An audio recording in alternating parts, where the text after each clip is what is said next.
Buenos días. Continuamos con el ciclo Momentos de Córdoba en la Historia, que vive en este año su segunda edición. Dentro del ciclo es la segunda ponencia. Comenzamos hace 2 semanas con una primera conferencia del profesor Rafael Martínez de la Universidad de Córdoba sobre los primeros pobladores de Córdoba, o más que de Córdoba, del territorio de Córdoba antes de que fuese Córdoba, ¿no? Hoy continuamos, hacemos un salto en el tiempo largo, nos vamos hasta la Edad Moderna y en concreto al reinado de Felipe II. Ya el año pasado también tuvimos una conferencia del profesor y escritor José Calvo Pollato sobre la Córdoba de los Reyes Católicos, y ahora volvemos a ese periodo, aunque algo un siglo posterior, para hablar sobre ese momento efímero en el que Córdoba pues fue no muy conocido, creo yo, en el que Córdoba fue por diversos motivos que ahora nos explicará el profesor Díaz Rodríguez, pues capital efímera de un imperio, que es como ha titulado su conferencia. Nada más agradecer a Antonio, felicitarlo públicamente por su Premio Nacional de Historia, porque la verdad que yo creo que a cualquiera que nos guste la historia en Córdoba es un orgullo para todos nosotros tener entre nuestros historiadores este enorme reconocimiento. Darle las gracias por estar con nosotros aquí esta mañana y nada más, les dejo con él, que creo que lo sustancial hoy es lo que él nos va a contar. Muchísimas gracias. Bien, buenos días a todos. No sé si así el sonido va bien a efecto de grabación. Lo primero de todo, dar las gracias a Félix por la invitación, por el trato tan amable y por sus amables palabras también, y evidentemente también a la consejería por la organización de este evento, ¿no? Yo no he querido traerme aquí una presentación especialmente cargada de datos gráficos, como van a ver son apenas imágenes, y lo he hecho precisamente porque lo que quiero es, en parte, transmitirles, quizá un poquito solo, esa maravilla que Córdoba posee, que es su patrimonio histórico documental. Uno de los patrimonios más ricos, más variados, más antiguos de Andalucía, de hecho, y que son un reflejo tan o más importante de estos hechos del pasado como los que hoy vamos a analizar, como puedan ser monumentos como la Puerta del Puente, por ejemplo, que todos pensamos.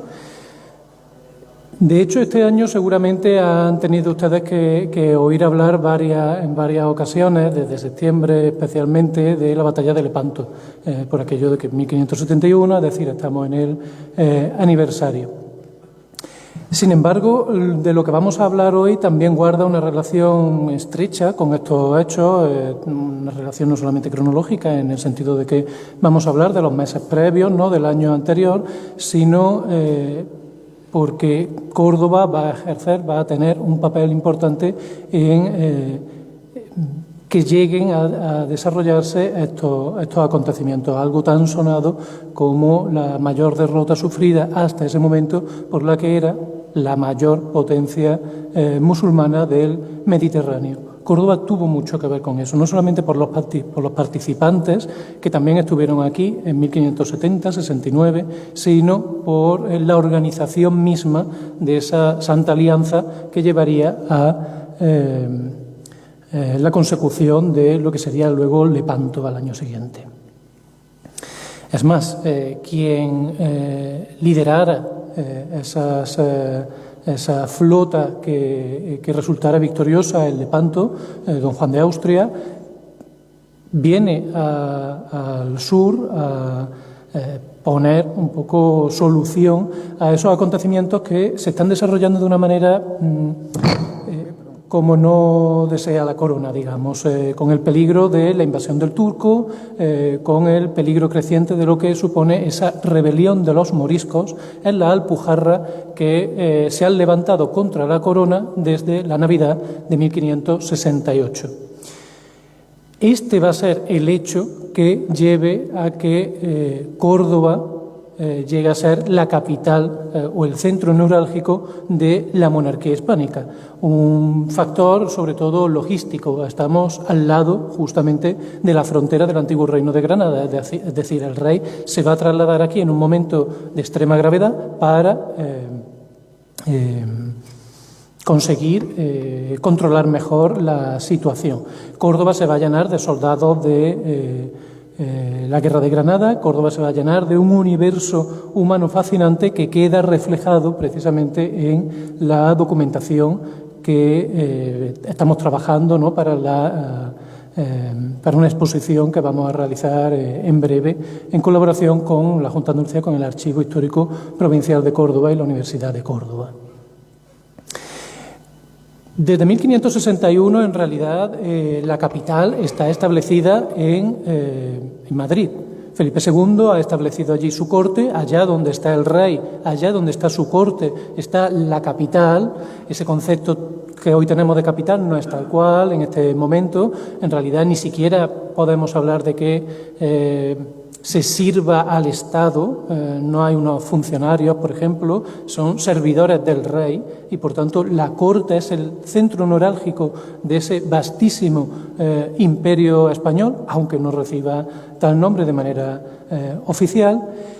Pero estos acontecimientos de los que estamos hablando van a llevar a que se decida romper con la dinámica de asiento de la corte en Madrid para traerla a la ciudad de Córdoba, algo que se anuncia en 1569 y que se va a realizar desde principios de 1570, del año 1570.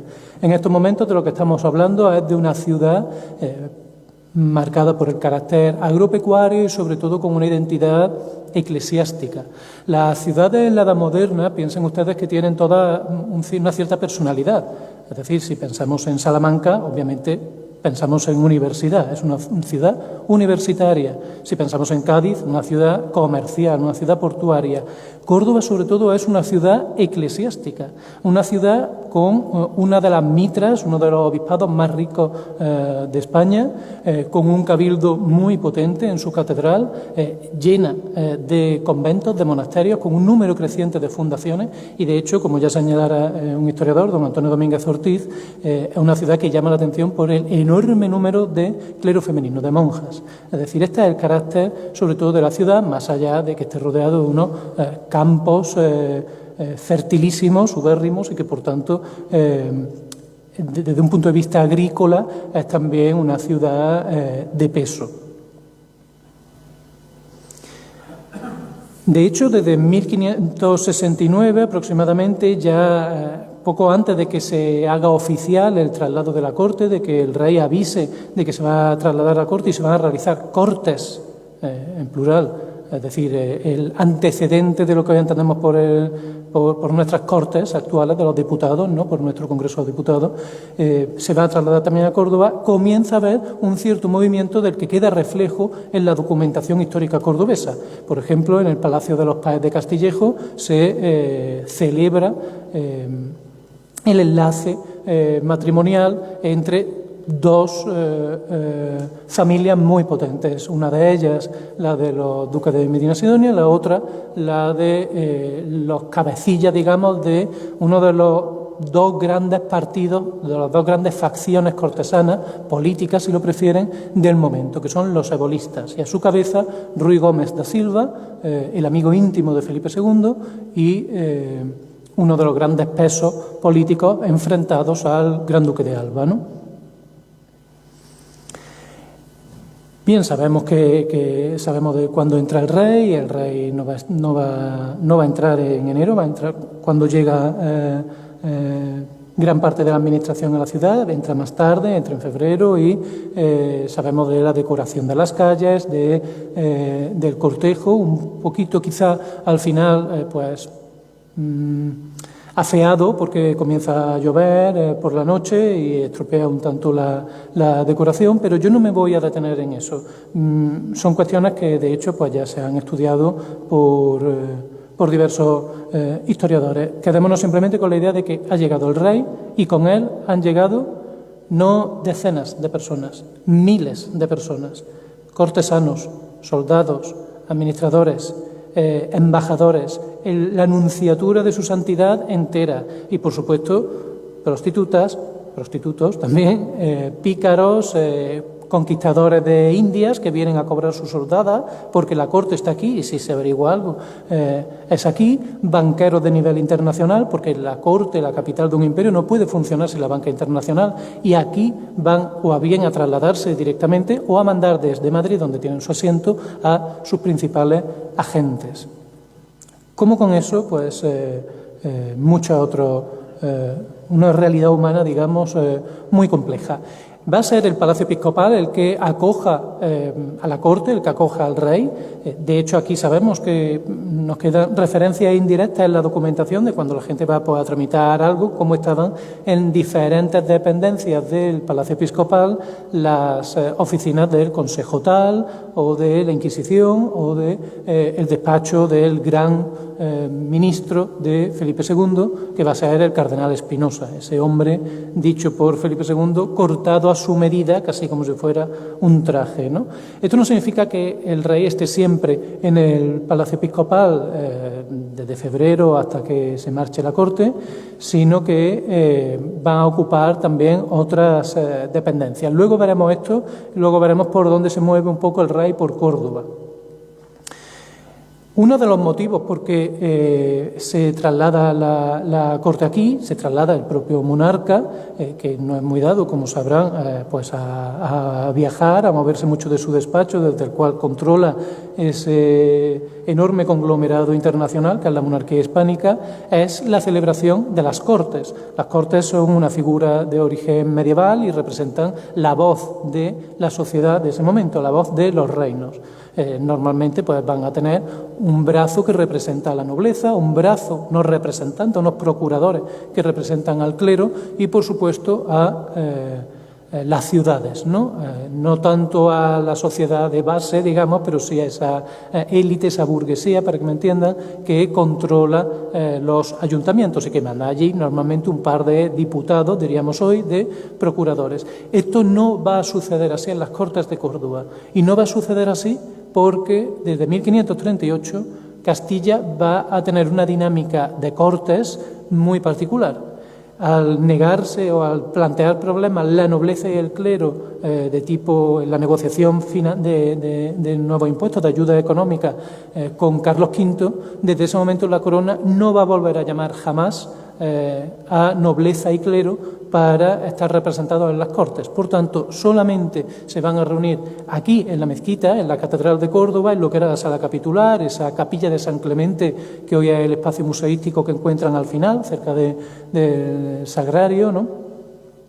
Se van a reunir, pues, cuenten entre bajas, enfermedad, entre 33, 35 procuradores a Cortes, lo que hoy llamaríamos diputados, que representan no a todo el territorio, sino tan solo a un número selecto de ciudades que son las que tienen peso político, representación en esas Cortes castellanas. Son estas 18 que encuentran aquí y que, como pueden ver, entre ellas se encuentra Córdoba. De hecho, Córdoba forma parte, junto con Sevilla, Granada, Burgos, de una élite, digamos, más selecta dentro de estas ciudades que tiene una preeminencia de asiento, etcétera, etcétera, protocolaria, más que otra cosa. Hay grandes zonas sin representar, como pueden ver. Galicia no tiene voz política, en la realidad está representada por Zamora, Extremadura, que en realidad la representa Salamanca y demás. Aquí nos vamos a encontrar que van a venir todos estos procuradores, todos estos diputados de distintos puntos de España, de estas ciudades con voto en Cortes,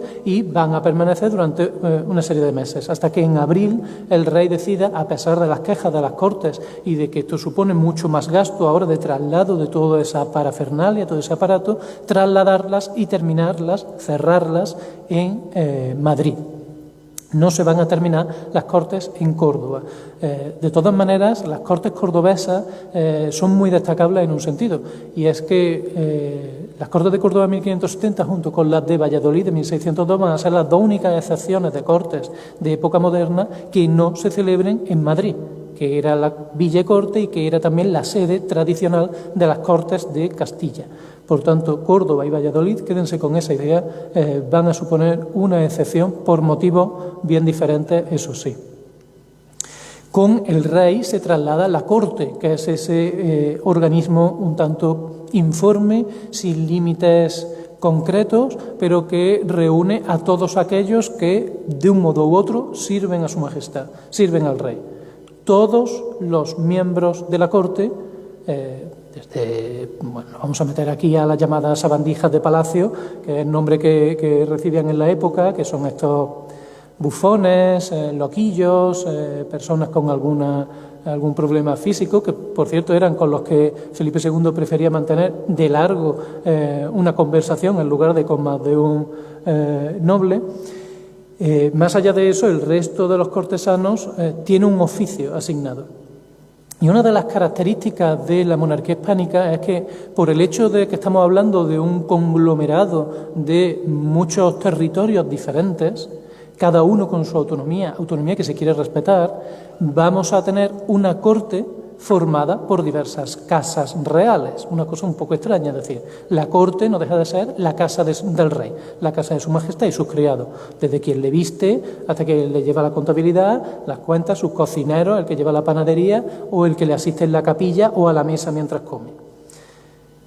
En el caso de la corte de Felipe II nos vamos a encontrar con una corte, una casa del rey de Castilla, una casa del rey de Aragón, una casa del rey, una casa de Borgoña con su propio protocolo, etc. Así multipliquen. Cuando se anexione dinásticamente Portugal a partir de 1580, que saben que van a estar unidos a nosotros hasta 1640, pues nos vamos a encontrar también una casa del rey de Portugal.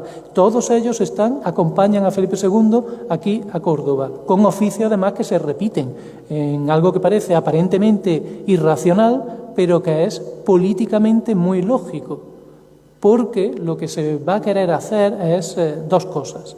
Es decir, yo voy a mantener un capellán mayor de su majestad por Castilla, un capellán mayor de su majestad por Borgoña, por la Casa de Borgoña, por Italia, etcétera, etcétera. Los cargos se van a repetir, parece esto un poco ilógico, pero en realidad lo que estamos haciendo es, por un lado, dar oficio de servicio a la élite nobiliaria de los territorios periféricos y, por otro lado, respetar la autonomía, la identidad de esos territorios de la periferia. Porque algo que va a tener muy claro Felipe II es que no se puede gobernar, no se debe gobernar, no da buen resultado hacerlo partiendo de un completo centralismo, digamos. Va a haber un partido de la Corte que apueste por este centralismo, por cierto más rigor político, digamos, que van a ser los albistas, los castellanistas, o centralistas, también llamados así precisamente por esto.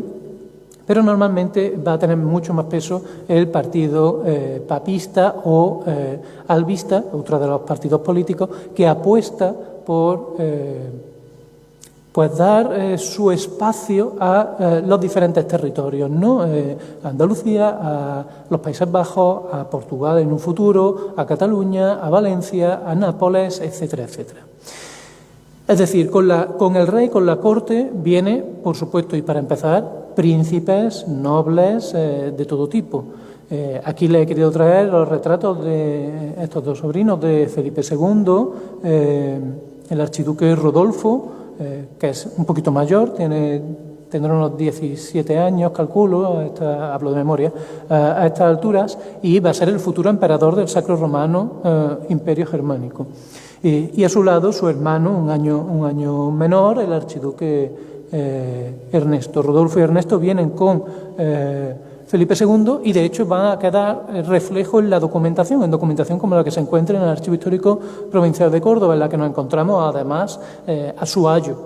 El ayo de ambos príncipes, que es Adam von Dietrichstein, que es este noble austríaco, para esta altura, de familia muy rica, con muchos territorios, grandes terratenientes austríacos, aunque para esta altura Adam von Dietrichstein ya se ha pulido absolutamente la herencia, las tierras y demás, y esta viene a la corte no solamente por ser ayo de los dos príncipes que se crían junto con su tío Felipe II, sino que es además embajador del imperio ante la corte española. Aquí le he querido traer su retrato y al lado pues tiene un ejemplo de su firma, de la documentación que tiene al final de la calle, guardada en el Archivo Histórico Provincial.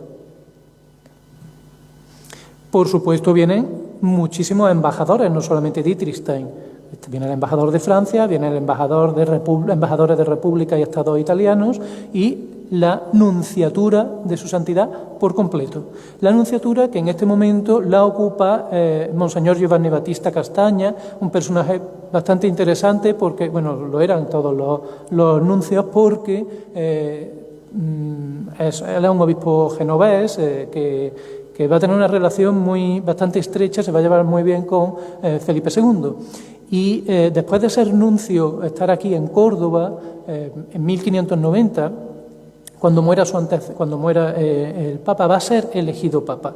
Y con él comienza una serie de intentonas fallidas de la monarquía hispánica, de la corona española, por mantener ese control que llevaba ejerciendo sobre el papado. El rey de España tenía un derecho de veto, es decir, que los cardenales se reunían, inspirados por el Espíritu Santo, pues nombraban a un cardenal, salvo que el rey de España o el de Francia dijeran no, ese no. En este caso, pues se ve que se habían equivocado en su inspiración y pues venían eligiéndose filoespañoles, digamos, a lo largo de la segunda mitad del XVI, gente que se llevaba muy bien con Felipe II, como este era el caso. El problema va a ser que Castagna, futuro Urbano VII, va a morir pues en el ínterin entre que diga aquello de Nuntio Vobis Gaudium Magnum, ¿no? Y el Sibi Nomen Imposuit, ¿no? Pues de Gregorio VII, y se muere el señor, antes de que lleguen a coronarlo y colocarle la tiara pontificia sobre la cabeza, cuestión de días, de meses. Bueno, lo intentamos de nuevo, colocamos a otro sucesor, también filo español, en el solio pontificio. Creo que lo eligieron en 1590, pocos meses después, en 1591, al principio, se muere también. De hecho, eligen a un tercero, que también se muere.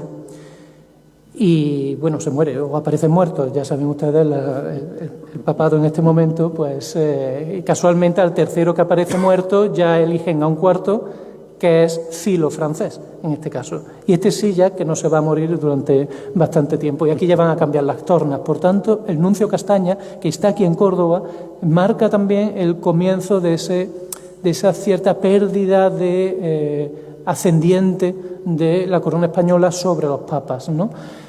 Con él, por supuesto, viene toda la nunciatura, secretarios, como de gratis, que no he querido traerle aquí ningún documento, pero hay documentos también en el Archivo Histórico Provincial de Córdoba, o este otro señor, que no sé si verán porque está muy oscurecida, la firma Fulvio Tolomei, que aquí firma en latín, ¿no? Fulvius Ptolomeus, en un documento también otorgado en 1570 aquí en Córdoba. En este caso, pues es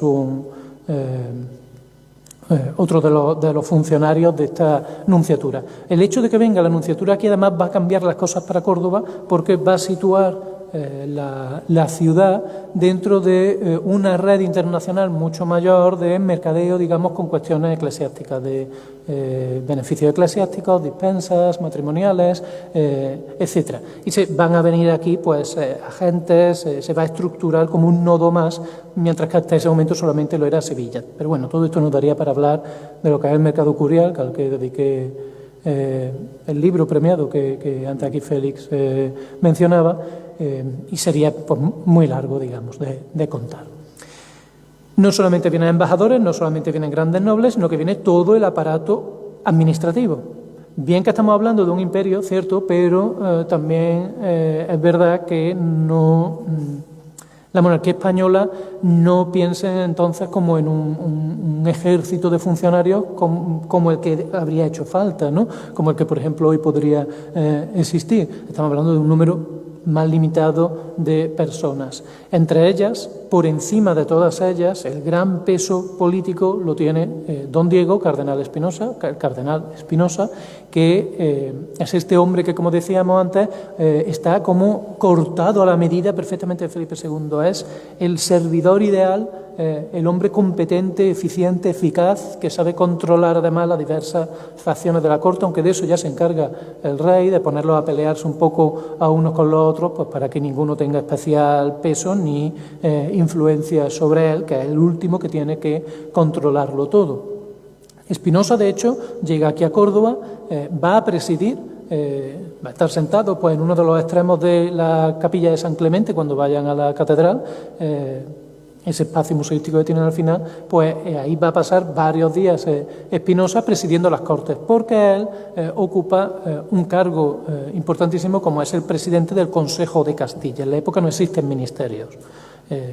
Lo que tenemos es un sistema de colegiado, digamos, de consejos que pueden ser temáticos, como puede ser, por ejemplo, el Consejo de Hacienda, evidentemente de ahí se derivaría un Ministerio de Hacienda, o un Consejo de Estado, o consejos territoriales para dar voz, representación a los diversos territorios. Indias, Portugal, Navarra, Aragón, entre ellos Italia, Castilla. Aunque aparece aquí en la sombra, apenas se le verá, este señor que está representado en este cuadro detrás del cardenal Espinosa y que por entonces era pues un poder en la sombra, alguien que no llamaba mucho la atención, es un canónigo sevillano de ascendencia un tanto oscura llamado Mateo Vázquez, aunque después se va a añadir el de Leca, que parece que suena mejor, un poco más como extranjero. Mateo Vázquez de Leca va a ser en estos momentos, llega a Córdoba también con Espinosa como su secretario particular, pero va a ir moviendo ficha mientras esté aquí, precisamente para en unos años, de aquí a 2 años aproximadamente, lograr desbancar, derrocar de su papel preponderante al partido ebolista. Va a ser todos esos acontecimientos que igual le suena por la muerte de Escobedo, por la llamada conjura del Escorial en aquella película famosa, que no está muy allá, pero bueno, la intención es lo que cuenta, ¿no? Digamos. Y que va a terminar pues con la caída en desgracia de la princesa de Éboli, o de, ya viuda por entonces, o del secretario regio en ese momento, que es Antonio Pérez. Ambos vienen aquí a Córdoba, ¿de acuerdo? También ambos aparecen firmando documentos y se mueven sobre todo entre la catedral y el Palacio Episcopal de hoy día. He mencionado ya, y no lo he explicado, pero quiero detenerme un poco en esto para que lo comprendan mejor, estos diferentes partidos políticos que existen. Partidos políticos, entiéndase, son facciones, ¿no? Facciones nobiliarias, pero en las que también se insertan otros servidores regios, letrados, etcétera. Son unas facciones, son dos grandes facciones, ya la he comentado antes, ¿no? Por una parte son los albistas, porque van a estar así llamados, porque van a estar liderados por don Fernando Álvarez de Toledo, el gran duque de Alba, el famoso duque de Alba, el de los tercios, y también son llamados pues, castellanistas, por ese mayor peso, o centralistas, que quieren dar al centro político del Imperio Español, que en este caso está en Castilla y en Madrid, ¿no? Sus relaciones, además, pues en cuanto a las novedades religiosas, las relaciones con el papado, son, digamos, un poco más... apuestan más por una religión más intelectual, más, por ejemplo, la típica que desarrollan los dominicos, ¿no? No ven con tan buenos ojos, por ejemplo, a los jesuitas o algunos franciscanos, ni ven con tan buenos ojos el peso que se quiere dar a lo italiano, a la opinión papal, etcétera, en la monarquía hispánica. Y por otro lado, nos vamos a encontrar con la otra gran facción, llamados ebolistas, porque en este momento está encabezada por Ruy Gómez da Silva, un portugués, amigo íntimo desde la infancia, como su paje que era de Felipe II, y que va a ser una facción, digamos, más partidaria de una diplomacia más descentralizadora y un estrechamiento de lazos con el papado, ¿no? Establecer esa relación fuerte Madrid-Roma como signo distintivo de la identidad española.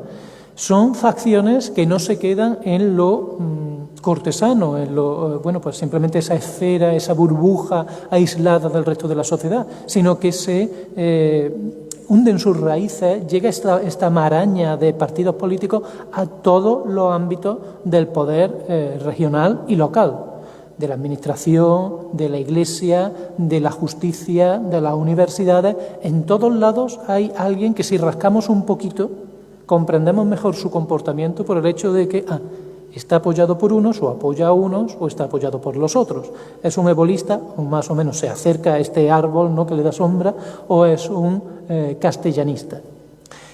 En estos momentos los que tienen más peso son los ebolistas, por una cuestión que ahora voy a comentar. Esto no significa que en Córdoba no haya una representación del partido castellanista o albista. Lo tenemos, por ejemplo, la figura del corregidor de la ciudad, esa correa de transmisión entre el ayuntamiento y la corona, ¿no? En este caso, don Francisco Zapata de Cisneros, un hombre que va a desarrollar su labor aquí en Córdoba de una manera muy eficiente. Por eso, precisamente, a pesar de los ruegos de la ciudad de Córdoba de que se quedara aquí, como demuestra trabajar muy bien, pues se lo llevan a Sevilla y lo van a nombrar después del paso de la corte por aquí, por Córdoba, para allá. De hecho, va a conseguir el título de primer conde de Baraja. Este señor va a ser con el que impulse, con el que se empiece a construir la nueva puerta del puente, que cerraba la muralla en el puente romano y que se va a construir precisamente para conmemorar la estancia de Felipe II y de la corte aquí en Córdoba en los años 70, ¿no?, a partir de 1570. No se ve muy bien, aquí tienen pues una de tantísimas firmas como don Francisco Zapata de Cisneros, como es lógico, era el corregidor de Córdoba, pues da en la documentación municipal, de protocolos notariales, etcétera, etcétera. ¿Quién es el gran ausente aquí? Pues el gran ausente, la persona que deja un hueco porque no viene a Córdoba, es precisamente el Gran Duque de Alba, que aquí he querido traerme otro retrato un poco menos pues severo quizá, aunque bueno, severo es severa su expresión, pero sin esos atavíos militares con los que estamos acostumbrados, no a verlo, con estos ropajes preciosos de seda. Y el famoso cuadro de Rubens aquí al lado de su llegada, su desembarco en los Países Bajos, porque Alba, para ser apartado de la corte, ha sido enviado como gobernador a los Países Bajos en 1567. ¿Vale? Es decir, que el partido albista ha quedado descabezado porque al darle, digamos, este honor, pues, que es nombrarlo representante del rey en ese territorio, un territorio muy conflictivo, en realidad un favor tampoco es que se le haya hecho, ¿no? Es, pues, como se suele hacer un poco en la jerarquía eclesiástica, promoveatur ut amoveatur, ¿no? Como si cuando te quieren quitar de en medio te ascienden. La otra gran cabeza del otro gran partido, los ebolistas, es precisamente este señor que tiene aquí su retrato y que da varios documentos en Córdoba, que me he querido traer en que más o menos, aunque evidentemente la letra es la de la época, pero yo creo que más o menos pueden ver su firma, Ruy Gómez de Silva. En este caso es un documento muy interesante porque lo que está haciendo es aprovecharse que está en Córdoba, aprovecharse de que están cogiendo a cientos, miles de moriscos que son cristianos de ascendencia musulmana, pero son cristianos que se han rebelado en este momento y son vasallos del rey, pero se les coge como cautivos, como esclavos, y se va a vender a muchos de ellos por el territorio. Él va a llevarse a varios, este documento de lo que nos habla es de eso, a varios de estos moriscos porque son técnicos muy especializados en el desarrollo de determinadas industrias, como por ejemplo la textil de la seda, ¿no? O el cultivo de tipo regadío, ¿no? Que va a llevar a que sean pues personas, una población muy codiciada por señores, ¿no?, por grandes aristócratas que ven cómo su economía en su señorío, en su territorio, va a subir gracias a esto.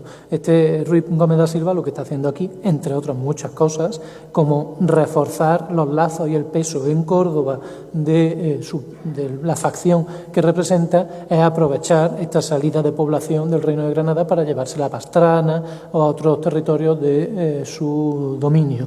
Junto con él, su esposa, que en estos años pues es todavía joven, doña Ana de Mendoza.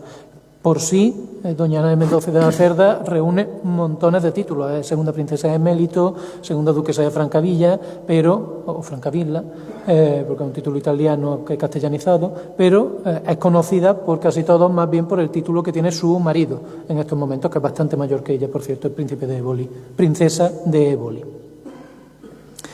Cuando su marido, pocos años después, cuando Ruy Gómez da Silva muera, ella va a ocupar, con el apoyo del secretario regio Antonio Pérez, este señor que tienen aquí, de origen judío converso, la cabeza del partido del partido ebolista durante unos años hasta su caída en desgracia con todo el asunto de espionaje de Escobedo y que al final pues daría inicio también a la leyenda negra española en última instancia.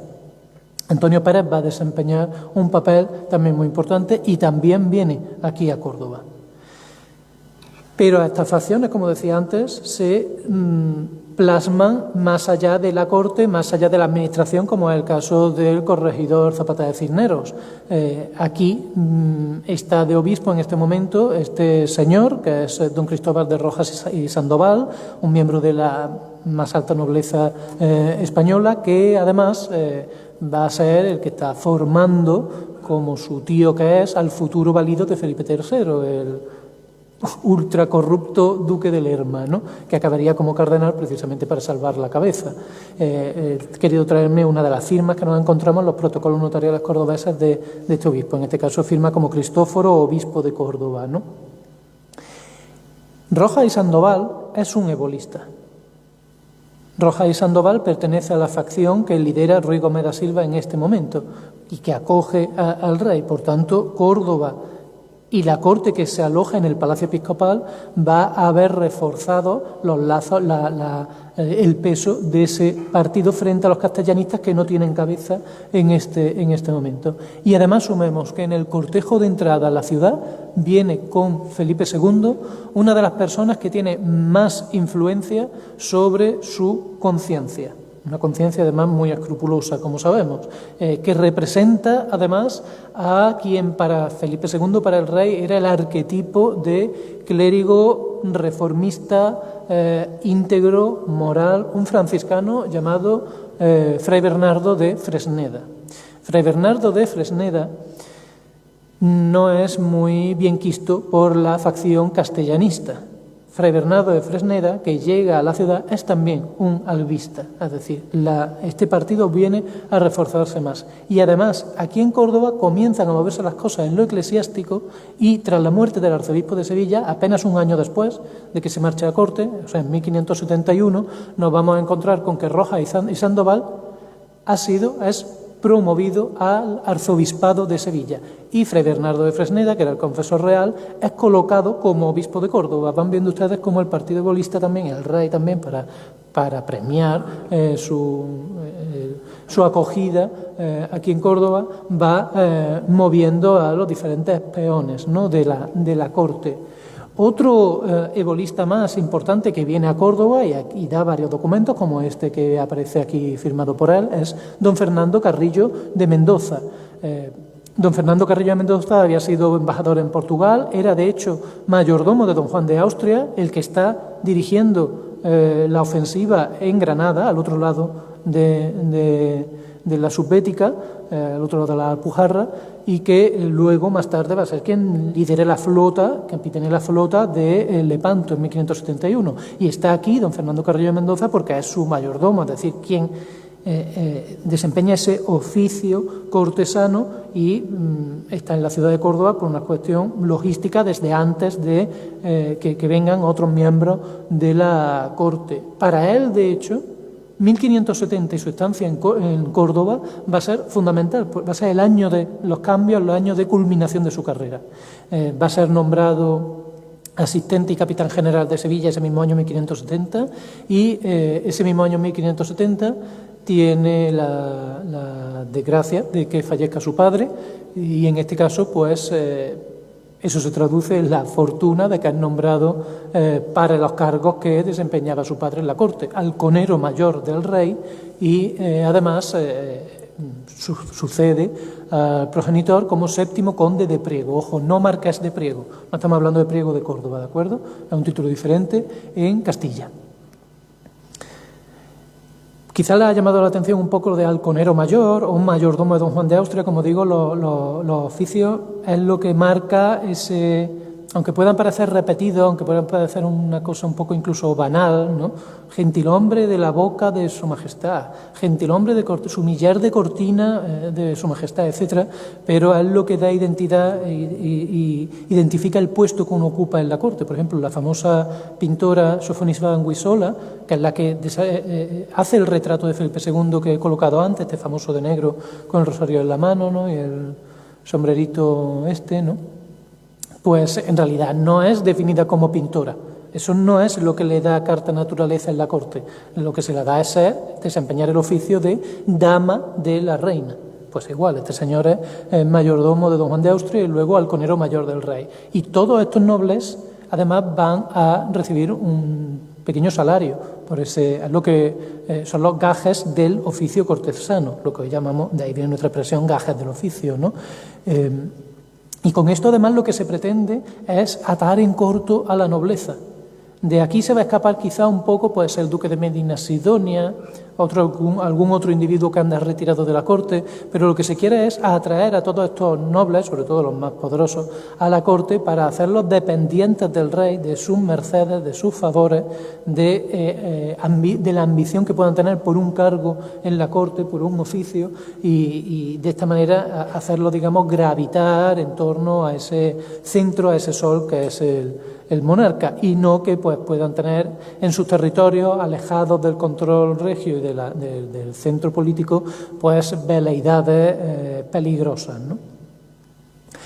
Por supuesto, también nos encontramos otros muchos aristócratas que forman parte de la corte, que también vienen a Córdoba, caso de don Luis Ponce de León, el segundo duque de Arcos, cuarto marqués de Zahara, que lleva a cabo unas negociaciones muy interesantes, de hecho trascendentales para la alta nobleza española en ese momento. De momento eso no lo vamos a callar de cara a una futura exposición, pero el documento estaba un poquito perdido, lo hemos encontrado y costó bastante leer la firma, como pueden ver. Esto dice el duque, pero está completamente aquí mal hecha, ¿no? O corriendo, al menos.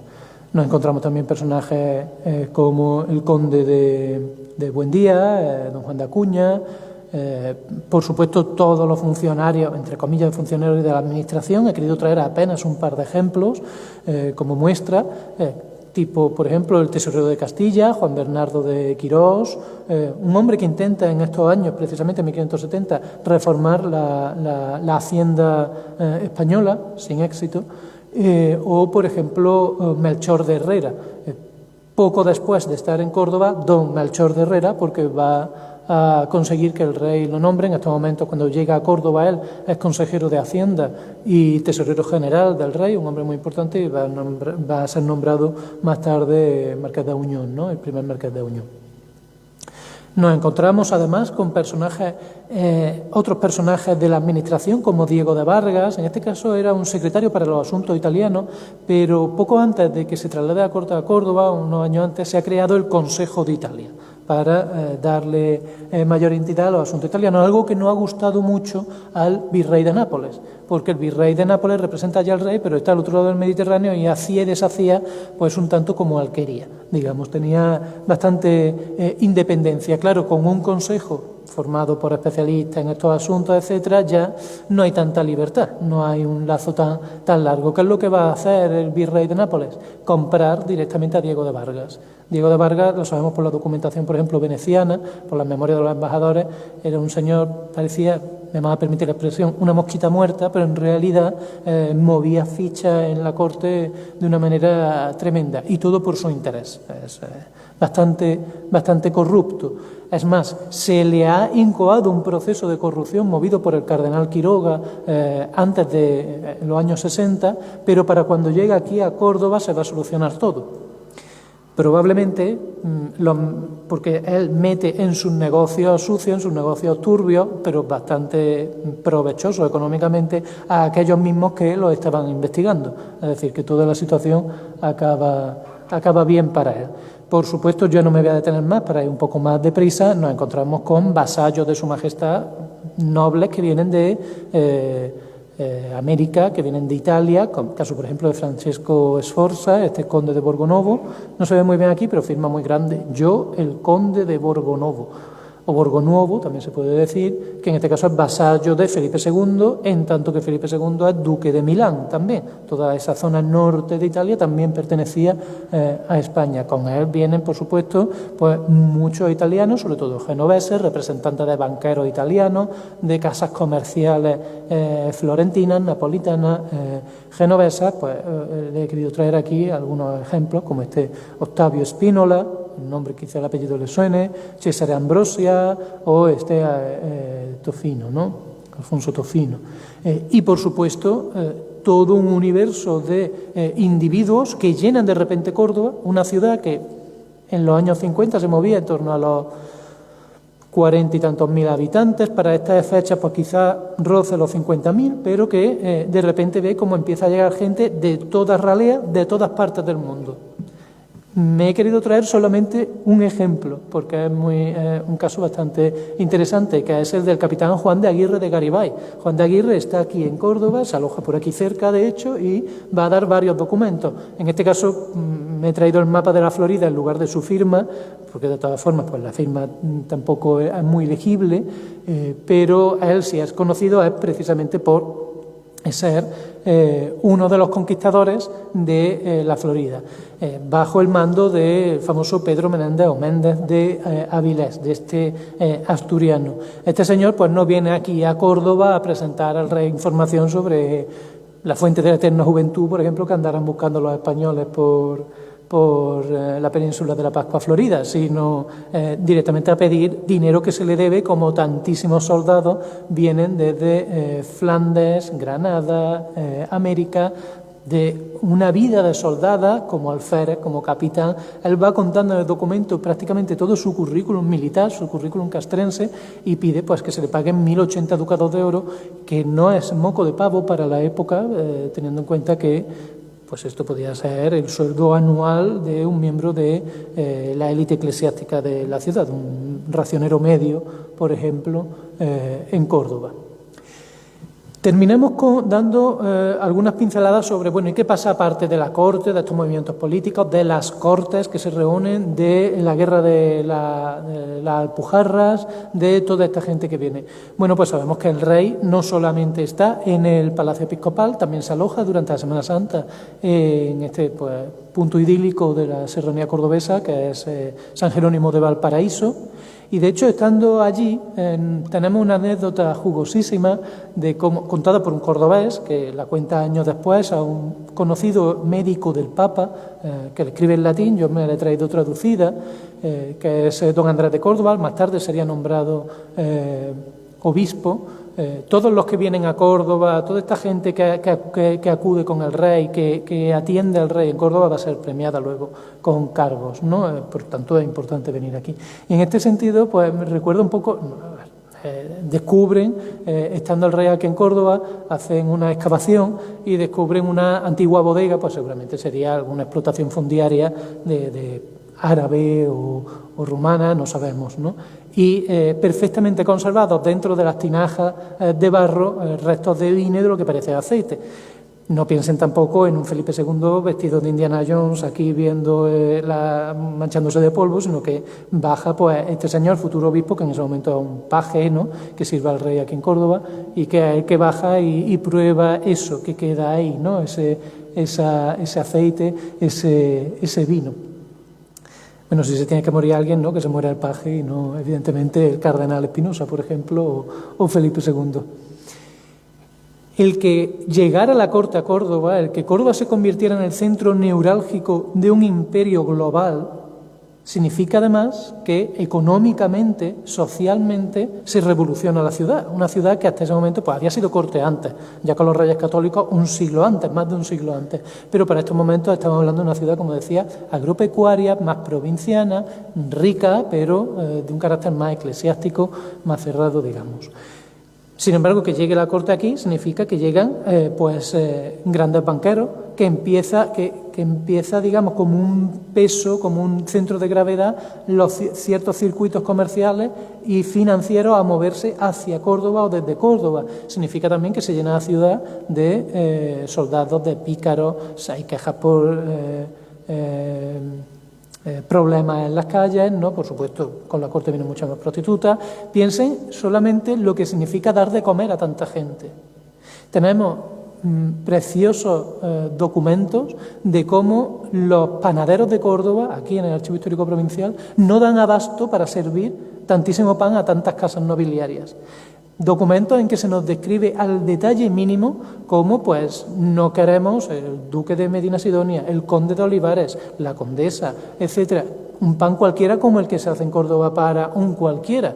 Tiene que ser un pan candeal, blanquísimo, con el trigo con la harina más blanca, molido en molino de piedra blanca para que ni siquiera la piedra tizne el pan que va a tomar la señora, y no dan abasto, y por tanto al final se crea una red en torno a Córdoba, en Espejo, Santa Cruz, de panaderos que se asocian para... pues cada martes a las 5 de la mañana va a haber pan en el Palacio de los Padres de Castillejo, en el Palacio de tal.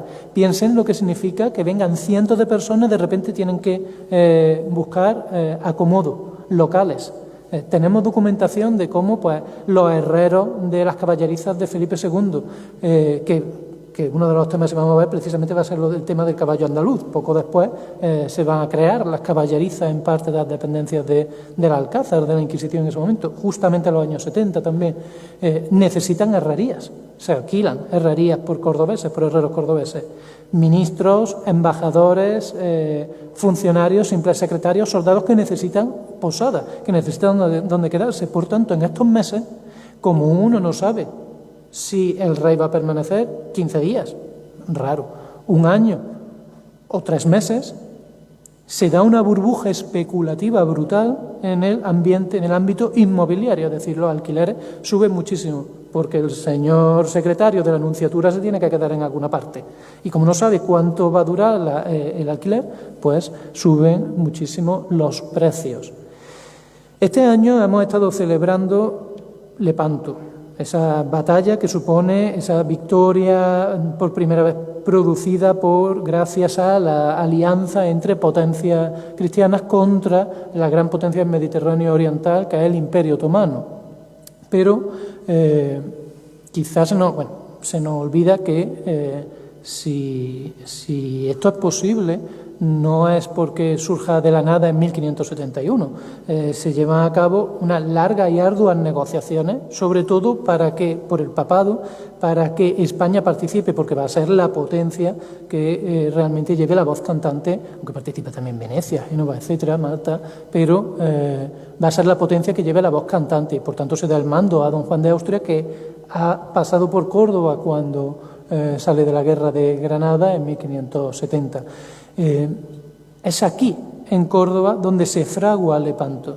De hecho, es aquí donde el Papa manda a su hombre de confianza, este señor que tiene aquí un poco entre soñador y moribundo, en su capilla de la Catedral de Málaga, porque él es malagueño, aunque va a ser arzobispo en Italia. Es aquí a donde este señor llega, es aquí en Córdoba donde con una serie de entrevistas privadas con Felipe II logran convencerlo para que participe con todo el poderío de su imperio en Lepanto. Es decir, pensemos que la batalla por la que una alianza de potencias cristianas derrota a la mayor potencia musulmana es coordinada gracias a la labor de un arzobispo malagueño de origen judío cordobés en Córdoba.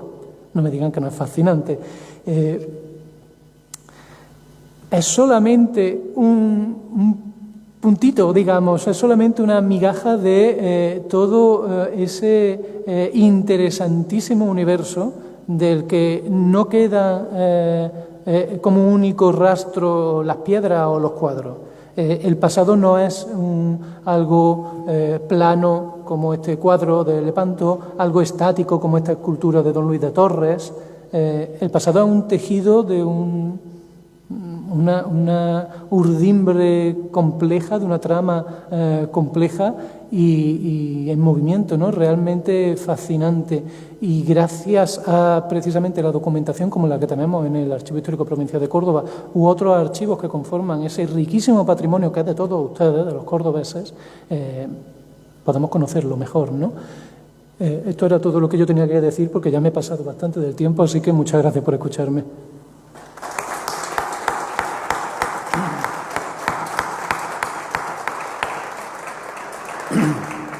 Muchísimas gracias. Vamos a abrir ahora un turno de preguntas. Javier, creo que tiene por ahí el micro. Si alguien quiere preguntar, me gustaría hacerte una pregunta para abrir un poquito el debate. ¿Cómo vivía la ciudadanía cordobesa una circunstancia tan especial? Esos 40 o 50.000 cordobeses, de repente les llega a la corte ese aroma, ¿no?, a capital que ya tenían olvidado porque ellos no lo habían vivido, sino que sería un recuerdo de sus abuelos, de sus generaciones anteriores.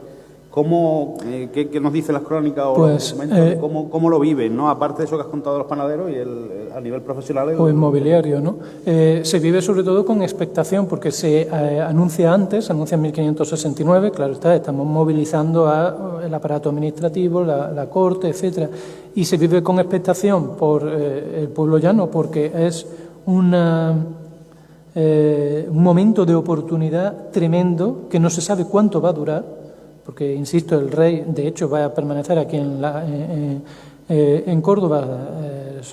La corte va a estar desde enero, aunque el rey llega más tarde, hasta la primavera, en que en abril ya, entre abril y mayo, lo último que va quedando en Córdoba, se terminan de ir. Pero es un momento de oportunidad tremendo porque, por un lado, por las necesidades económicas que mueve toda esta gente, el gasto suntuario de las grandes casas nobiliarias, etcétera, pero también porque el rey en sí es el centro de todo. El rey, no estamos hablando de una monarquía absoluta, no estamos hablando de la época de Luis XIV, del rey Sol, ¿no? La percepción es de una monarquía pactista que tiene que negociar con la sociedad, ¿no?, y con sus territorios, pero no deja por ello de ser el rey la fuente de nobleza, la fuente de privilegio, la fuente de mercedes. Es decir, que la élite cordobesa va a comenzar a pedir cosas aquí, pero no solamente los cordobeses, que Córdoba se va a llenar también de gente de Jaén. Nos encontramos con regidores de Jerez, con gente que viene desde Gibraltar, de Extremadura, a pedir cosas. Es decir, son muy pocos meses, es algo bastante efímero, pero que supone un enriquecimiento para muchas personas. Muy bien. Gracias. Muchas gracias por ponernos al corriente de una época que tiene mucha más importancia que conocimiento de la ciudad. Me parece interesantísimo.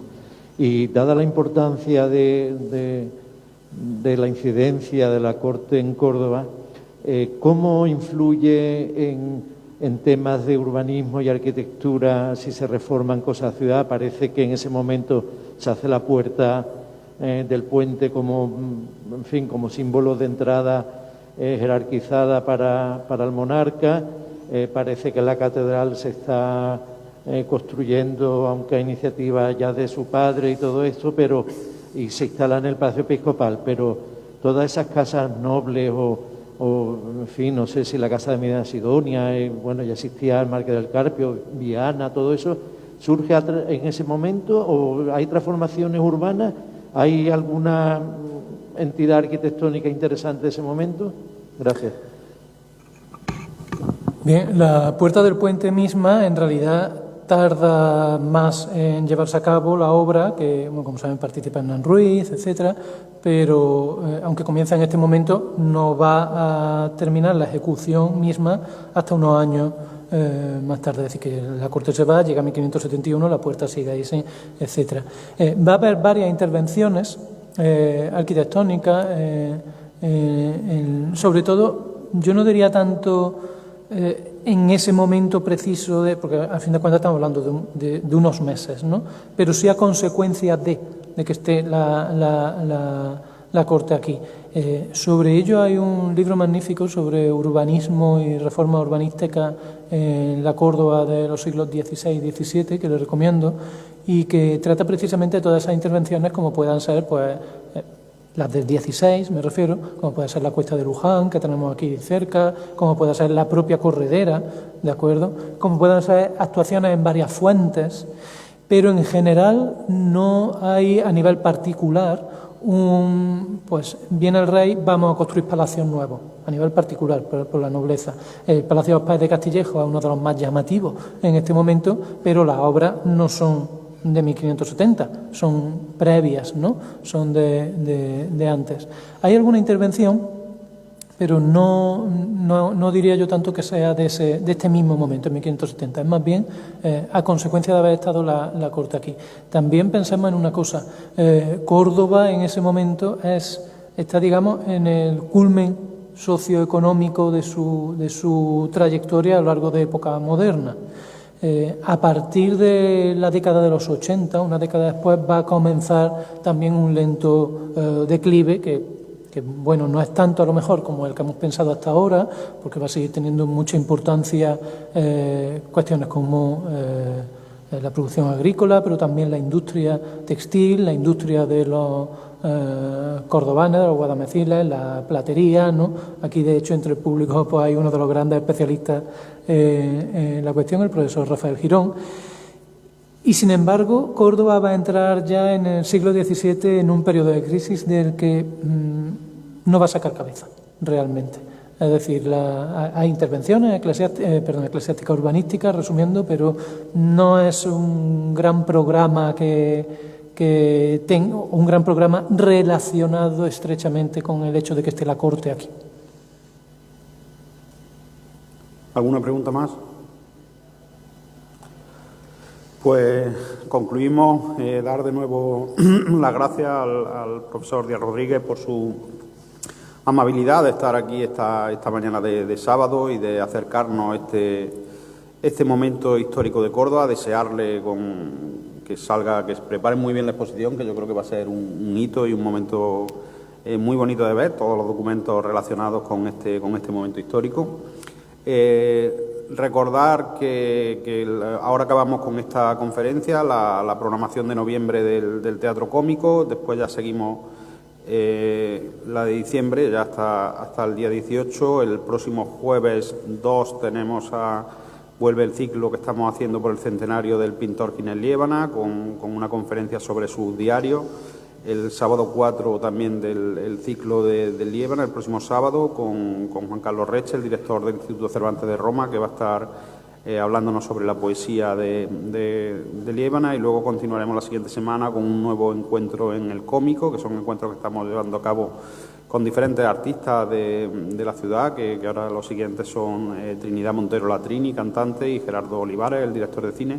Y al final, el día 13, que esta ya sí es la última del ciclo, es de Francisco Daroca, al que tenemos hoy con nosotros, que vamos a dar un salto desde la Edad Moderna hasta la contemporánea para hablar de la evolución arquitectónica y urbanística de Córdoba a lo largo del siglo XX. Nada más, darle las gracias a todos por su presencia esta mañana aquí y que tengan un feliz fin de semana. Muchas gracias.